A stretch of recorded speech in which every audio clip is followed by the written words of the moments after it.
students. So I'm going to show you some techniques for the shibori that are super basic but super effective.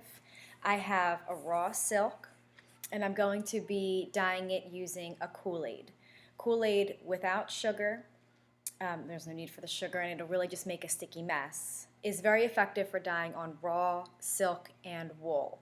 It won't dye cotton, it won't dye synthetics, but there are other natural dyes that will dye those items. Kool-Aid just won't do it.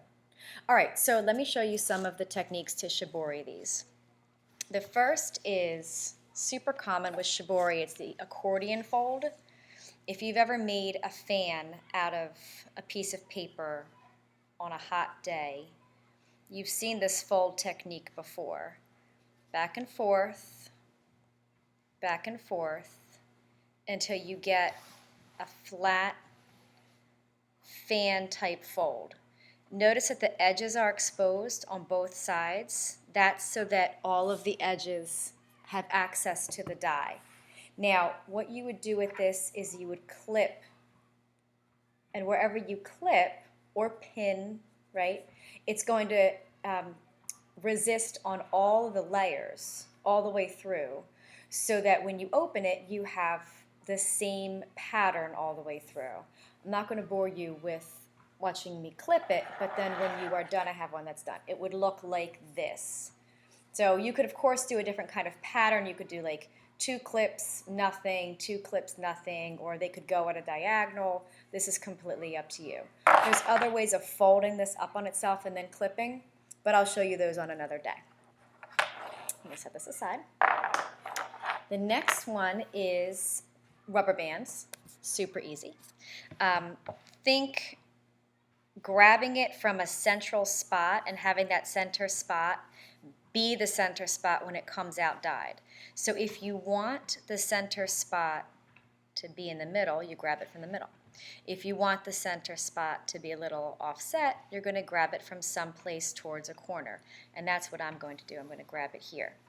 Now, I'm going to put a rubber band tight enough to resist the fabric, but not so tight that I can like never get it back off again, right here. Now, if I wanted to, I could just put the rubber band the whole way down the fabric and be done. But I'm going to put another rubber band here and another rubber band here.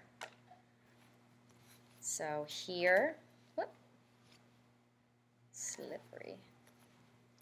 Here and here. And once again, I won't make you watch me do this, but that's what I'm going to do with this, and then I'm going to show you how that looks when it's dyed. The last one is using the stones. So one way to do it with the stones is to put the stone under here and rubber band behind the stone.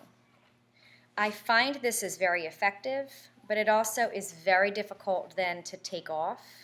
Once it's been in the dye, these rubber bands are wet and they're difficult to remove, and it takes a lot of time to remove it. So what I'm going to suggest you do is twist the stone and then clip. So let me do another one. Stone underneath the fabric, twist, clip.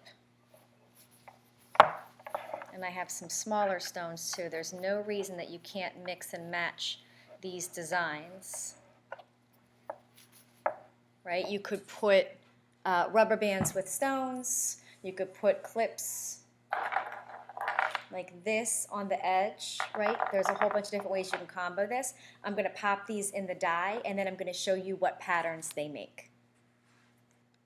So I dyed the fabric, and I took the materials out and ironed it so that you could see real clearly what we got.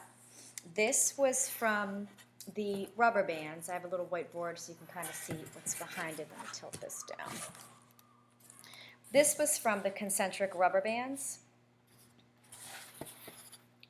And you can see the resist lines everywhere where it was wrapped around the fabric.